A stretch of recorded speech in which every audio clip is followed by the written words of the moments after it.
오늘은 종교개혁 주일입니다. 종교개혁은 16세기에서 17세기 사이에 유럽에서 일어났던 교회 개혁 운동입니다.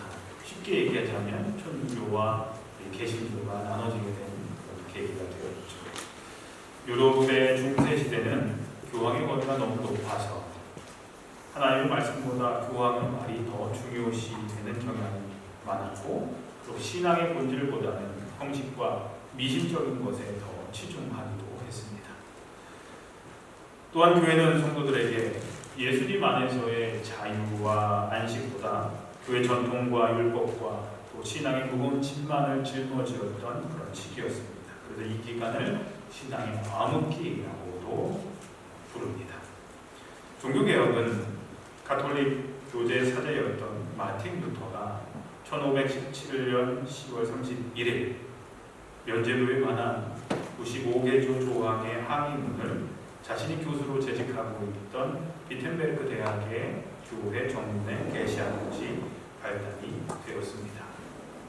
우리 아이들이 좋아하는 할로윈 데이가 10월 31일인데 그날이 교회적으로는 종교개혁이 일어난 날입니다.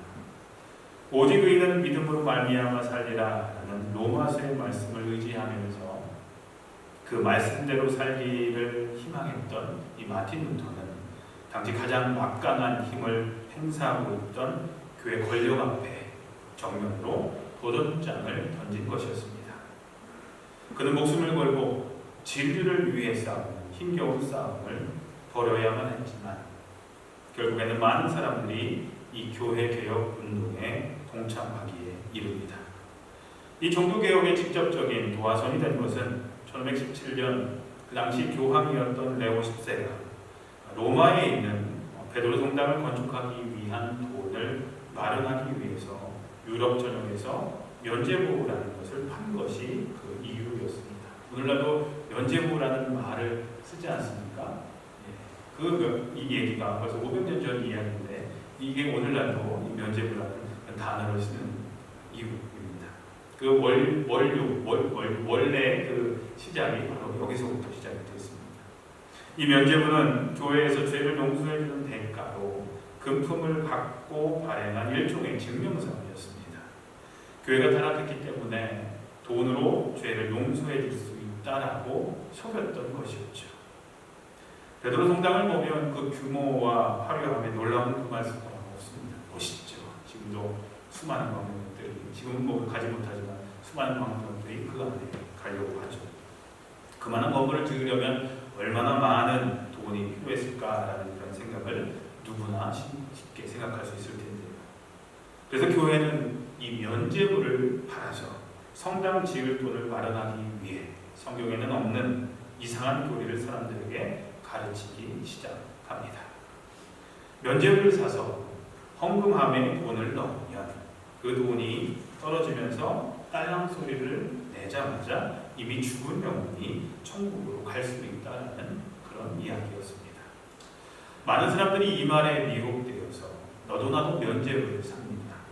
성직자들은 우리들의 죄가 면죄부를 통하여 깨끗하게 된다라고 거짓 말씀을 가르치기까지 합니다. 마틴 루터는 그러한 교회의 가르침에 반대하여서 면죄부에 관한 95개조의 조항의 항의문을 내걸음으로써 교회와의 본격적인 논쟁에 들어가게 되고 이것이 바로 종교개혁의 시작이 된 것이었습니다. 95개조 반박문 중 몇 가지를 요약해보면 이렇습니다. 우선 교회가 죄를 면할 수 있는 범위는 교회가 내린 벌에 관합니다. 예를 들어 성직자의 파문이라든지 직위박탈과 같은 교회가 직접 내린 벌만 교회가 사할 수 있는 것이지 하나님이 부과하는 벌은 교회가 사면할 수 없다. 죄에 대한 처벌을 사면하는 것은 오직 하나님만이 가지고 있는 권한이다. 면죄부는 죽은 영혼들에게 아무런 효력이 없다. 죽은 영혼에게 교황이 할 수 있는 일은 오직 기도하는 일뿐이고 그 이상으로 교황이 직접 영향력을 미칠 수 있는 방법은 존재하지 않는다. 또한 진정으로 자신의 죄를 회개하는 신자라면 면죄부의 구입과는 관계없이 하나님에게 용서받을 수 있다. 하나님은 면죄부를 사는 종류의 회개가 아니라 하나님을 향한 직접적인 회개를 원하신다. 이런 내용이었습니다. 사실 이 반박문은 성경을 기초로 한 상당히 체계적인 비판이었기 때문에 교회 측에서는 별다른 반박을 내놓지는 못합니다. 틀린 말이 아니었거든요. 이후 마틴 루터는 얼마 가지 않아서 사제의 성직자의 직책을 파면당하게 됩니다. 하지만 유럽 전역은 교회 개혁의 물결에 휩쓸리기 시작합니다. 어느 조직이든 개인이든 세월이 지나면 정도의 차이는 있지만 처음의 열정을 점점 잃어버리게 되는 것 같습니다. 특히 세월이 지나면서 안정되어지고 뿌리가 내리게 되면 모든 것들이 제도화가 되고 습관과 형식에 의해 운영되어 갑니다. 교회도 마찬가지입니다. 우리는 사도행전을 통해서 초대교회가 얼마나 뜨거운 신앙과 열정을 가졌었는지 잘 알고 있죠. 기독교가 콘스탄티누스 황제에 의해서 313년에 로마의 국교가 되기 전까지 초대교회 성도들은 말할 수 없는 수많은 박해를 받았습니다. 그러나 그런 박해에도 오히려 교회는 더 부흥했고 초대교회 성도들의 신앙은 더 뜨겁고 더 진지했던 것 같습니다. 그러나 313년 기독교가 로마의 국교가 된 이후 이제는 박해 없이 핍박 없이 편안하게 신앙을 지킬 수 있게는 되었지만 안타까운 일들이 일어나게 됩니다. 유럽 전체가 다 기독교 국가가 되고 교황의 권위는 유럽의 어느 왕보다도 훨씬 더 커지게 되면서 교회의 세력은 점점 더 커져갔지만 기독교인들의 신앙은 점차 형식화되고 습관화가 되어갑니다. 심지어 미신적인 것들이 더 첨가가 되기도 합니다. 503년 전 마틴 루터의 종교개혁은 바로 이러한 잘못된 신앙의 모습을 바로 잡아보려는 신앙개혁 운동이었습니다. 즉 교회와 성도들로 하여금 예수님에 대한 신앙의 첫사랑을 회복하게 하는 그런 신앙 운동이었던 것입니다. 그런데 그러한 신앙 회복 운동이 일어난 지 503년이 지난 오늘날 교회는 안타깝게도 또다시 같은 일들을 반복하고 있다는 생각이 듭니다. 오늘날 소위 메인라인 처치라고 불리는 장로, 감리교, 또 침례교 등 많은 개신교회의 교단들은 종교개혁이 일어났을 때의 그 열정을 잃어가고 있습니다. 그리고 형식적이며 습관적인 신앙에 안주하는 경향이 있음을 안타까운 마음으로 바라봅니다. 껍데기만 붙들고 교리나 교단을 지키기에만 급급한 모습을 보입니다. 우리가 속한 연합감리교회 교단도 마찬가지입니다. 그런 모습들이 여전히 남아있습니다. 503년 전 신앙개혁운동을 주도하였던 유럽교회가 지금 깊은 잠에 빠져 있습니다. 19세기와 20세기에 기독교 신앙의 주축을 이루었던 미국 교회는 어떻습니까? 점점 침체되어 가고 있고 참된 복음을 잃고 정치와 결합돼서 순수함을 잃어가고 있습니다. 20세기에 선교의 기적을 이루었던 한국교회는 어떻습니까? 한국교회가 지금 그 성장을 멈추고 주춤거리고 있습니다. 특별히 코로나19 시대를 지나면서 그 민낯이 낱낱이 드러났습니다. 얼마나 거품이었는지 드러나고 있습니다. 우리가 종교개혁주의를 지키는 의미가 여기에 있습니다. 어떤 기념일을 기념하자고 셀러브레이트 하자고 지금 이 종교개혁주의를 지키는 것이 아닙니다. 종교개혁이 끝나고 그 완성을 기념하는 기념일을 지키는 것이 아니라 교회 개혁을 위해 끊임없이 나아가야 하는 결단의 날이 되도록 우리는 이 날을 지키는 것입니다. 기억하는 것입니다. 오늘날 모든 교회가 다시 초대교회의 모습을 회복해야만 합니다. 미국 교회는 뜨거운 신앙을 다시 회복해야 합니다. 한국 교회도 뜨거운 신앙의 열정을 다시 회복해야 합니다. 교회 안까지 깊숙이 파고들어온 물질주의와 세속주의에서 벗어나서 이제는 다시 복음의 순수한 열정을 다시 회복해야만 합니다. 구약에 나오는 선지자들의 메시지가 무엇이었습니까? 선지자들은 그 시대마다 하나님께 대한 첫사랑을 잃어버린 백성들에게 신앙의 본질로 다시 돌아가라고 신앙 개혁을 때때마다 외쳤습니다. 이사야의 외침이 그런 외침이었죠. 이사야 1장에 보면은 2절부터 17절까지 이 사역을 시작하면서 이렇게 외칩니다. 하늘아 들어라, 땅아 귀를 기울여라. 주님께서 말씀하신다. 내가 자식이라고 기르고 키웠는데 그들이 나를 거역하였다. 소도 제 임자를 알고 나귀도 주인이 저를 어떻게 먹여 키우는지 알건만은 이스라엘은 알지 못하고 나의 백성은 깨닫지 못하는구나. 슬프다. 죄 지은 민족, 허물이 많은 백성, 타락한 자식들, 너희가 주님을 버렸구나. 이스라엘의 거룩하신 분을 업신여겨서 등을 돌리고 말았구나. 어찌하여 너희는 더 맞을 일만 하느냐? 어찌하여 여전히 배반을 일삼느냐? 너희 소돔의 통치자들아, 주님의 말씀을 들으라. 너희 고모라의 백성아, 우리 하나님의 법에 귀를 기울여라. 주님께서 말씀하신다. 무엇하러 나에게 이 많은 제물을 바치느냐? 나는 이제 순양의 번제물과 살찐 짐승의 기름기가 지겹고 나는 이제 수송아지와 어린 양과 순염소의 피도 싫다. 너희가 나의 앞에 보이러 오지만 누가 너희에게 그것을 요구하였느냐? 나의 뜰만 밟을 뿐이다. 거룩한 집회를 열어놓고 못된 일도 함께하는 것을 내가 더 이상 견딜 수가 없다. 나는 정말로 너희의 초하루 행사와 정한 절기들이 싫다. 그것들은 오히려 나에게 짐이 될 뿐이다. 너희가 팔을 벌리고 기도한다 하더라도 나는 거들떠보지도 않겠다. 너희가 아무리 많은 기도를 한다 하여도 나는 듣지 않겠다. 너희의 손에는 피가 가득하다. 너희는 씻어라. 스스로 정결하게 하겠다. 내가 보는 앞에서 너의 악한 행실을 버려라. 악한 일을 그치고 옳은 일을 하는 것을 배워라. 정의를 찾아라. 억압받는 사람을 도와주어라. 고아의 송사를 변호하여 주고 과부의 송사를 변론하여 주어라.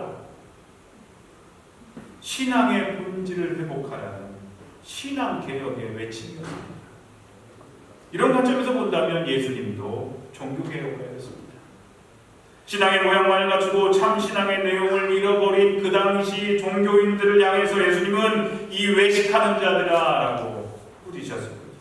겉만을 그럴듯하게 꾸미는 자가 외식하는 자들이죠. 또는 회칠한 무덤 같다고까지 말씀하셨습니다. 율법적인 신앙을 타파하고 진실로 하나님을 경외하며 하나님의 뜻에 순종하는 참된 믿음이 무엇인지를 가르쳐 주셨던 것이죠. 에베소 교회를 향한 말씀도 동일한 것이었습니다. 요한계시록 2장 1절부터 5절에 보면 에베소 교회 전사에게 이렇게 써보내라. 오른손에 7뼈를 주시고 7 금촛대 사이를 거두시는 이가 말씀하십니다. 나는 네가 한 일과 네 수고와 인내를 알고 있다. 또 나는 네가 악한 자들을 참고 내버려둘 수 없던 것과 사도가 아니면서 사도라고 자칭하는 자들 시험하여 그들이 거짓말쟁이임을 밝혀낸 것도 알고 있다. 너는 참고 내 이름을 위하여 고난을 견뎌내고 낙심한 적이 없다. 그러나 너에게 나무랄 것이 있다. 그것은 네가 처음 사랑을 버린 것이다. 그러므로 네가 어디에서 떨어졌는지를 생각해내서 회개하고 처음에 하던 일을 하여라. 네가 그렇게 하지 않고 회개하지 않으면 내가 가서 내 촛대를 그 자리에서 옮기겠다. 세월이 지나면 신앙의 본질을 잃어버리고 처음에 가졌던 그 뜨거운 열정과 사랑을 잃어버리게 되는 것이 인간의 모습이기는 하지만 성경은 그때마다 우리들에게 신앙의 본질과 열정을 다시 회복할 것을 강하게 촉구하고 있는 것입니다. 신앙 개혁을 요구하고 있는 것입니다. 그런 의미에서 우리 배단이도 다시 뜨거움을 회복했으면 좋겠습니다. 목사인 저부터 주님을 향한 그 열정을 회복했으면 좋겠습니다. 뜨겁지도 차갑지도 않은 미지근한 교회가 아니라 첫사랑을 회복하여서 열정이 넘치는 교회가 되었으면 좋겠습니다. 그런데 교회뿐만이 아닙니다. 우리들 각자의 신앙에도 이 신앙 개혁운동, 이 신앙 부흥운동이 일어나야 합니다. 나는 신앙생활의 본질에 충실한가? 나는 지금 누구를 위하여 신앙생활하고 있는가? 하나님의 영광을 위한 것인가? 아니면 나의 유익을 구하기 위한 것인가? 나의 믿음의 나무에는 지금 어떤 열매가, 어떤 신앙의 열매가 맺히고 있는가? 혹시라도 내 안에 있는 믿음의 나무에는 잎사귀만 무성하지는 않은가? 삶의 가르치기가 필요하지는 않은가? 혹시 내 신앙은 습관적인 것은 아닌가? 나의 기도는 진실한가? 나는 말씀대로 살아가고 있는가? 무엇보다 내 안에 예수의 생명이 있는가? 나는 신앙의 본질을 붙들고 있는가? 아니면 신앙의 비본질적인 껍데기를만 가지고 있는 것은 아닌가? 점검해 봐야 합니다. 오늘 설교 제목이 뭐죠? 다 같이 하겠습니다. 시작. 나로부터입니다. 종교개혁 503주년을 맞이하며 우리들이 한번 진지하게 생각해보고 고민해봐야 하는 신앙적인 과제라고 생각합니다. 오늘날 많은 교회들과 기독교인들의 모습을 보면서 우리는 안타까운 마음을 가질 수 있습니다. 비판의 목소리를 높일 수도 있습니다. 요즘 한국 교회를 보면서도 비판의 목소리를 낼 수 있죠. 또는 갈라지고 깨지는 일이 빈번하게 많이 일어나는 이민교회를 바라보면서도 우리는 비판을 할 수가 있습니다.